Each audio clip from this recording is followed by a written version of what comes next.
چیز تھی. آج ایمان ایک پہلوان ہے، جس طرح سے چاہو اور جب چاہو پہنو، جب چاہو اتارو. آج اللہ کی کتاب کے مقابلے میں جو بھی جن کو اپنی نگاہ میں بلند ہے، باپ دادا کی ریت چلی آ رہی ہے، دنیا میں شعرا ہے، یہ امام ہے، یہ مجتہد ہے، جانتے بوجھتے کہ اللہ کی کتاب کے خلاف انہوں نے کہا ہے، ان کی ابھی تک عزت ہو رہی. وہ رحمت اللہ علیہ ہیں اور ان کا نام جپا جاتا ہے. یہ اپنے مالک کے ساتھ سچے دل ہوتے ہیں. اسی لیے مالک نے فرمایا تمہارا کوئی ایمان ہمارے یہاں معتبر نہیں ہے جب تک کہ تم ہمارے دشمنوں، ہمارے خلاف بات کہنے والوں سے کفر نہ کرو. میں یکفر باللہ ہوتی وَيُؤْمِنْ بِاللَّهِ فَقَدِ اسْتَمْسَكَ بِالْعُرْوَةِ الْوُثْقَىٰ لَا انفصام لَهَا. ایمان کی اصلی آزمائش ہے وہ یہ ہے کہ صرف یہی نہیں مثبت کہ تم اللہ کو اپنا اکیلا مالک مان کر گردن جھکاتے ہو، بلکہ جو خدائی کا دم بھرتے ہیں، سنگھاسن پر بیٹھے ہوئے ہیں، ان کے ڈنکے پٹ رہے ہیں، ان کو للکارو، ان کے منہ پر تھوکنے کی کوشش کرو. تب تمہاری وفاداری مالک کے معیار پر پوری اترے گی، ورنہ اس کے بعد وہ آگ ہے کہ جھلسا جھلسا دے گی، کھالے کے ساتھ جھلس جائے. تو یہ نہیں کہ دنیا کی طرف سے موت آ جائے، بلکہ بدلنا ہم دونوں کر دے گا. ہم نئی نئی کھانے بناتے جائیں گے تاکہ اصل آپ کمی نہ آئے تمہارے عذاب میں. اور اگر کوئی اللہ کا بندہ یوریاں لگوتے ہوئے پیٹ کی آگ میں چل رہا ہے، بچے بلک رہے ہیں، سب پر چھت میسر نہیں ہے، پریشان منہ ہے، گردالور پورا بدن ہے، کسی محفل میں جانا چاہے جیسے حدیث میں آتا ہے ربا اشسا اکبرا مدفوم بالابوابی لوقت مان اللہ علیہ برا. بخاری مسلم دونوں میں آتا ہے کہ کتنے ایسے لوگ ہیں اکبرا غبار آلود بدن ہے، اشعثا بال پریشان ہے، مدفون بالابواب کسی محفل میں جہاں دربار ہوتے ہوئے داخلے کی کوشش کرے، دھکا دے کر ہٹا دیا جائے گا. چہرے پر نگاہ ڈالیے، اپنے کپڑے ملاحظہ فرمائیے، فرمایا اس کا دنیا کے لحاظ، دنیا کے معیار پر اس کی یہ کیفیت ہے، اور اللہ کے یہاں اس کا عالم یہ ہے، اس کا خلوص اور اس کا ایمان، اللہ کی راہ میں فداکاری کا جذبہ اور عزم اس کے دل کے اندر ایسا ہے کہ لو اقسم علی اللہ لا برا، اگر مالک کو کوئی قسم دے دے، وہ لو اقسم علی اللہ باللہ نہیں ہے، اگر اللہ کو کوئی قسم دلا دے تو مالک اس کی قسم کی لاج رکھے گا، قسم کو تو قسم میں حادث نہیں ہونے دے گا. تو یہ مسئلہ ہے آج اسی ایمان کے اوپر ساری دنیا کا، جو یہ دیکھ رہے ہیں آپ، جو ہر چیز خرابی اور بڑی خالص ہے ایمان. اسی لیے جب بھی کوئی آیا ہے اللہ کی طرف سے، سب سے پہلے ایک ہی بات ہے کہ یا قومی عبد اللہ ما لکم من الہ غیرہ. پہلے اس رشتے کو غلامی کے مالک کے ساتھ استوار کر دیا جائے، اس کے بعد یہ پہلا پتھر ہے اس عمارت کا، انسانی ایمان کا اور زندگی کی. اسے پتھر یہ صحیح ہے تو اس کے بعد جو عمارت اٹھے گی، پھر اس کے بعد سریا تک جانے میں بھی کیا شک ہو سکتا ہے، اللہ اسی کو قبول کرے گا. چاہے 10 سال اس کو مہلت ملے یا ایک لمحے کے لیے وہ دیے، اور پھر سانس اس کی مان جائے. آج دنیا میں سب سے بڑا غضب جو ہو رہا ہے، مالک کا کھاتے ہیں، اس کی زمین دھرتی پر ڈالتے ہیں، اس کی ہواؤں میں سانس لیتے ہیں، اور عالم یہ ہے کہ اس کے دشمنوں کو اپنے سر پر بٹھاتے ہیں، ان کی باتیں مانتے ہیں، ان کی مالا جپتے ہیں، اور اللہ کے ساتھ ان کو شریک ٹھہراتے ہیں. کسی نہ کسی صورت میں کوئی بزرگ مانے جاتے ہیں، وہ اور نظر نیازیں ان کی ہو رہی، غباریں ان کی ہو رہی، کوئی بادشاہ سردار اقتدار والا ہے، اس کے قانون کی بے چونکہ خوش دلی کے ساتھ اس کی پیروی ہو رہی ہے. سارا قدر ہے اور اس قدر کا انجام انتہائی شدید ہے.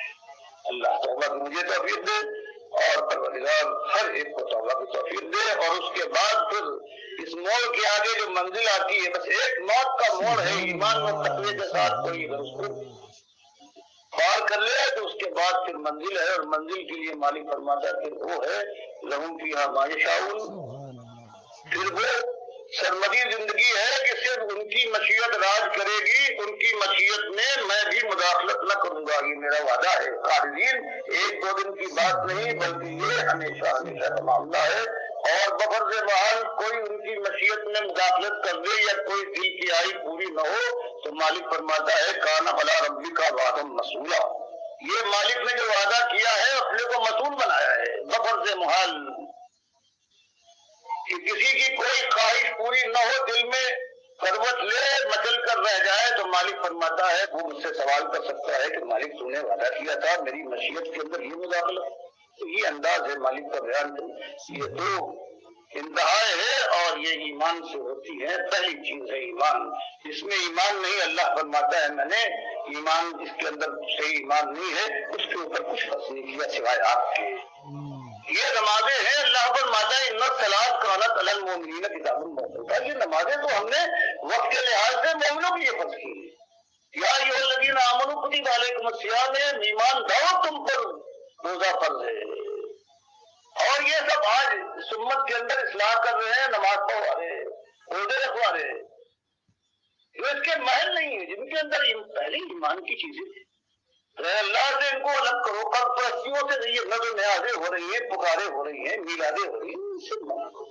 اور یہ مشکل کام ہے, اس میں چوٹیں کھانا پڑتی ہے اور پھر نفرت پھیلا دیا کرتے ہیں.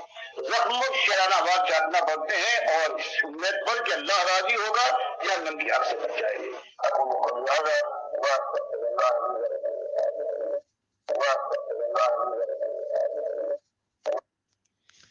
یہ آواز ہے بھائی ڈاکٹر مسعود الدین عثمانی رحمۃ اللہ علیہ کی, جو 20ویں صدی کے آخر میں توحید کی آواز اٹھائی, ایمان خالص کے بنیاد کے اوپر رد شرک کیا اور کفر بالطاغوت کیا. کہ جس نے بھی انگلی رکھ کے ان کے نام لیے گئے یہ ہیں, ان ظالموں کو سروں کے اوپر بٹھاتے ہو, ان کو امام مانتے ہو, ان کو امیر جماعت مانتے ہو, جنہوں نے اللہ کے ساتھ غدر کیا ہے, ایمان عقیدے کو پیچھے پھینک کے اپنی بات چلوائی ہے. تو یہ بہت بڑی شدید آزمائش کے اندر خود ڈاکٹر صاحب کی اپنی جماعت آ گئی, کیونکہ دعویٰ بہت بڑا تھا. دعویٰ بہت بڑا تھا کہ ہم ایماندار ہیں اور باقی سارے وہ ہیں کہیں نہ کہیں شرک کے ساتھ لگے ہوئے ہیں. بریلوی ہوں, دیوبندی ہوں, اہل حدیث ہوں, سلفی ہوں, حنبلی ہوں, سارے کے سارے, کوئی ایک بھی نہیں ہے. جماعت اسلامی ہو یا تنظیم اسلامی ہو, صوفیہ کا تو کہنا ہے کیا, ایک ایک کے شرک اور کفر کے اوپر چوٹ ماری گئی. اور پھر کہا گیا کہ پہلے اللہ کے ساتھ اپنا تعلق مضبوط کرو, اور جنہوں نے اللہ کے دین کو بگاڑا ہے ان کے ساتھ پھر تمہارا کیا تعلق ہے, وہ امام تو کیا مقتدی بننے کے لائق نہیں. یہ دعوت اس انداز سے اٹھی. اس کے اندر آہستہ آہستہ یہ شدت آتی جا رہی تھی اور ایک امید پیدا ہو گئی کہ اللہ تعالیٰ اس دین کو غلبہ عطا فرمائے گا. یا تو شہادت کی آرزو کے ساتھ جو دل اچھل رہا تھا وہ مالک اس خواہش کو پورا کرے, یا اللہ کے دین کو یہاں سربلند دیکھیں اور وہ خوشی حاصل ہو, آنکھیں ٹھنڈی ہوں. تو اس انداز سے یہ دعوت آگے بڑھ رہی تھی. اور ابلیس کی نظر تھی اپنے کارندوں کے ذریعے, اپنے چیلوں کے ذریعے, جنات میں سے جو اس کے شاگرد ہیں, اور انسانوں میں سے یہ مولوی اور پیر خاص کر یہ آگے آئے, اور انہوں نے ایسا اس ایمان عقیدے کی گویا روح نکال دی.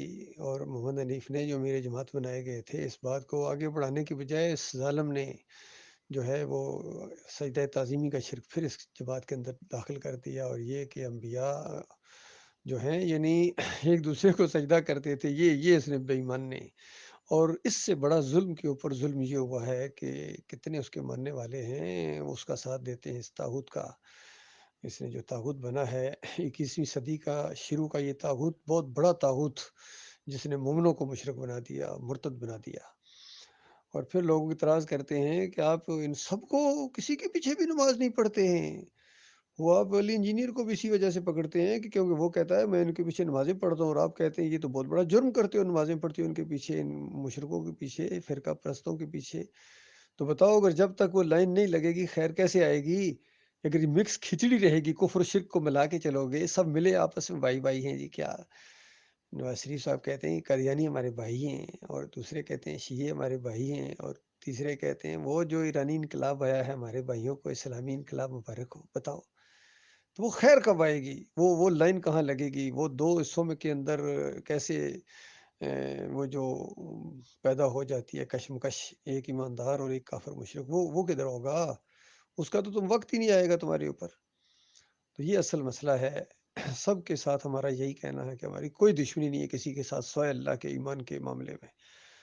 چاہے تبلیغی نصاب والے ہوں, جب تمہاری کتابوں کے اندر شرک کو میں نے لکھا تھا یا ہم نے لکھا تھا, یہ ڈاکٹر عثمانی نے لکھا تھا, بتاؤ تم اس کو بغل میں دبا کے عرصہ دراز سے صدیاں بیت گئیں کہ حضرت نے کیا راہ دکھائی ہے, کیا تبلیغ کا ایک سلسلہ انہوں نے شروع کیا تھا. جب دوسروں نے دکھایا کہ یہ رہنمائی نہیں, یہ ٹھگ تھے, ان کے کفر شرک کے ان کے واقعات کتنے موجود ہیں اس کے اندر, بتاؤ ان کو سینے سے لگا کے تم تبلیغ کر رہے ہو.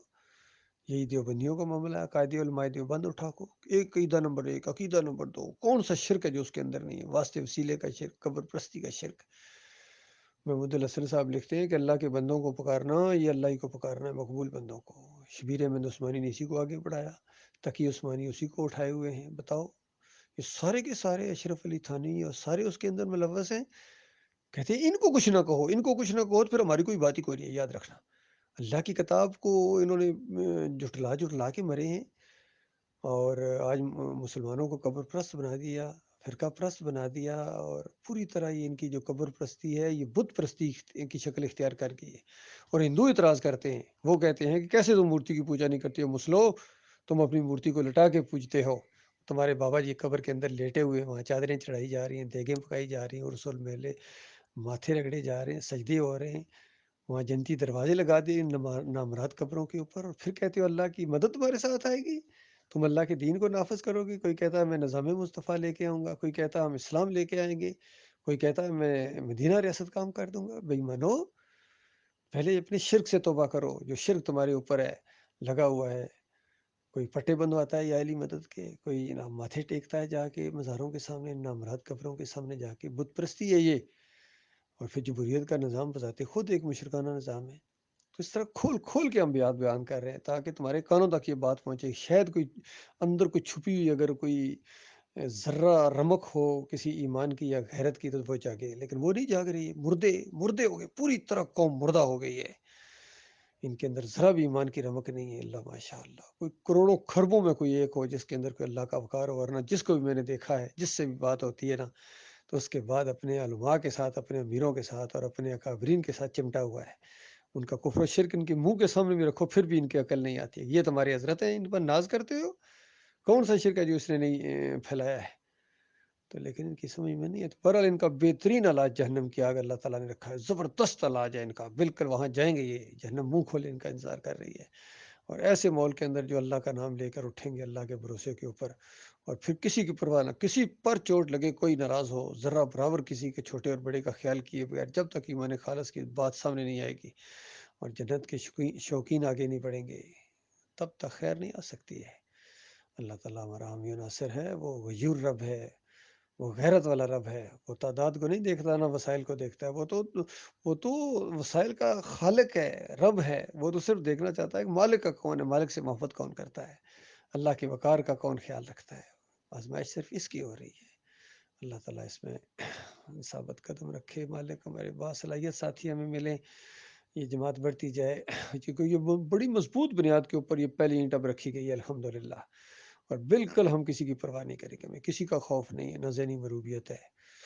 الحمدللہ اب ہمارا حبل 28 نمبر بھی آ گیا ہے، اس کے اندر مضامین ہیں، پڑھیں اس کے اندر ان شرک اور کفر پھیلانے والوں کی پوری طرح نشاندہی کی گئی، ان کا نام لے کے، اور ماشاءاللہ وہ ہمارے مراکز میں پہنچ گیا ہے۔ اس کو بانٹے، اللہ کے بندوں پڑھو، اور لٹریچر بھی ہے ڈاکٹر عثمانی رحمۃ اللہ علیہ کا، پھر دعوت دو اللہ کے بندوں، کیسٹیں ہیں، ہر جگہ یہ توحید کی دعوت پھیلاؤ، ہر طریقہ اختیار کرو تاکہ یہ دعوت پھیلے، لوگوں تک پہنچے، اور انسانیت جو آج شرک اور کفر کی وجہ سے اللہ کے عذاب کے شکنجے میں ہے، کوڑے میں، اللہ کے عذاب کے کوڑے اس کے اوپر برس رہے ہیں، اس سے اس کو نجات ملے، اس کے علاوہ کوئی اور طریقہ نہیں ہے، باقی سب طریقے شیطانی طریقے ہیں۔